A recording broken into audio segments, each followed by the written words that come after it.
r/NoSleep. Posted by u/JJX. I applied for a job at Mr. Bates' supermarket. It came with some rules to survive. I'm pretty sure everyone have once heard the phrase "we won't be on this earth forever to take care of you" at least once from your parents at least once. And trust me, it's annoying as hell. Well, if I'm going to be honest here, it's harder to figure out what you're going to do with the rest of your life after high school. I guess I should have planned out my life during high school. My name is Donnie and I recently graduated high school and I really don't know what I'm going to do with my life. Yeah, I want to go to college, but it doesn't feel like the right move at the moment. And since my parents are loving, caring parents, they threaten to kick my sorry ass to the curb unless I find a job or apply for college. So after a little procrastinating, I decided to apply for the easiest job I could find. I guess you can call me lazy. After about an hour of job searching, I was ready to close my laptop and call it a day, until in its own tab an advertisement popped up on my screen. Mr. Bates' supermarket is now hiring and looking for employees. Pay starts at $30 an hour.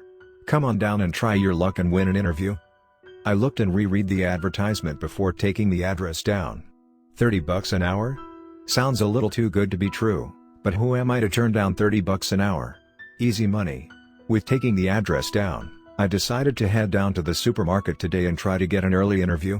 I threw on my old blue hoodie and a pair of black joggers I had for a while now. Grabbing a brush, I quickly brushed my long jet black hair and grabbed a rubber band and put it up in a bun and headed downstairs. I grabbed my car keys and headed out the house and shut the door behind me. I got into my old beat-up 2000 Ford Taurus and drove off to said address. While driving, I noticed I was driving into the dangerous side of town. I really didn't mind, but knowing the history of this side of town kinda scared me. I arrived at the supermarket and parked my car in the small parking lot along with two other cars side by side. After I parked my car, I made my way toward the building. I instantly got a weird feeling from this place. I shook it off and entered the market. A cold chill ran down my spine as if I didn't want to be there or something bad was going to happen. As I looked around the market not paying attention to where I was going, I bumped into something hard and stiff. As I slowly lifted my head up, the object I bumped into was a large burly built man. He wore a black and gold fancy suit with a gold tie. His hair was short and black as he had it slicked back with a cigar in his mouth. He extended his hand toward me and gave me a half-assed smile. I slowly extended my hand, and as he helped me up I looked him up and down. "Hey, are you Mr. Bates?" I said, trying not to show I was intimidated by his size and muscular appearance. "Sadly no. I am Mr. Bates' assistant. The name's Winslow and I'm going to assume you are here for the interview." I slowly nodded my head and he led me down a couple aisles to a gray door surrounded by small brown boxes. "Wait here," he said while opening the door. Before I could mutter out a word, he shoved me into the room and locked the door.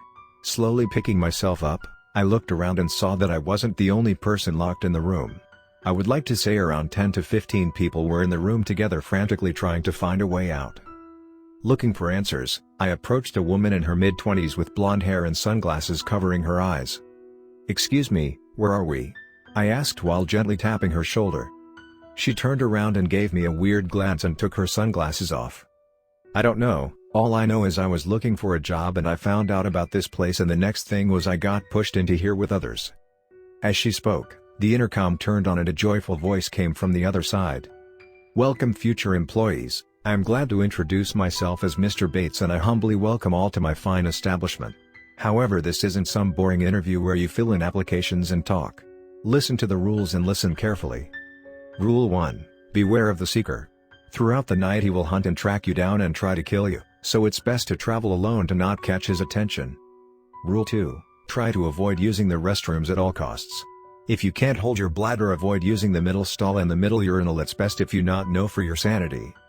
Rule 3. This is a very important rule, so listen closely. Do not try to exit the market until sunrise for no reason. Should you try to escape, it would not end good for you. Rule 4. If you hear metal scraping off the walls behind you, do not move. It cannot see anything that's not moving. However, if you make the slightest movement, kiss your life and family goodbye.